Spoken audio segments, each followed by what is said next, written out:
Tesla Motors confirmed Wednesday its next electric vehicle will roll off the assembly line in 2017. The company plans to develop a smaller car that will be more economical for more people.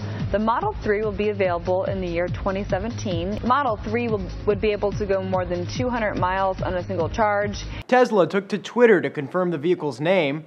Then, speaking to Auto Express directly, CEO Elon Musk claimed the upcoming model will directly rival BMW's 3 Series. When compared to its full-sized brother, the Model S, the new 3 is reportedly 20% smaller and sells for half the cost at $35,000. Its range is slightly shorter than the Model S at 200 miles on a single charge compared to the S's 300. Despite its track sheet, we don't know exactly what the Model 3 will look like just yet. Auto Express has some watermarked images, but The Verge fired back reporting Tesla now says they were mock-ups based on speculation. Let's not forget, between now and when the Model 3 is actually revealed, Tesla is slated to roll out another car, the Model X. The crossover is expected to ship in 2015. Local media picked up another story Wednesday, the same day as Tesla's announcement.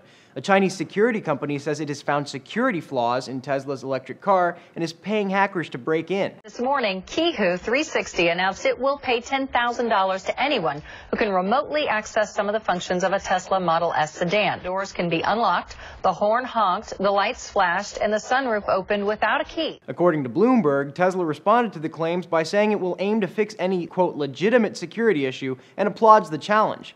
However, Tesla warned hacking into its network and servers will not be tolerated. The alleged security flaw comes after Tesla turned its patents into open-source blueprints in June. Its goals behind the decision? Fast-track electric vehicle production and reduce emissions sooner. For Newsy, I'm Sebastián Martínez.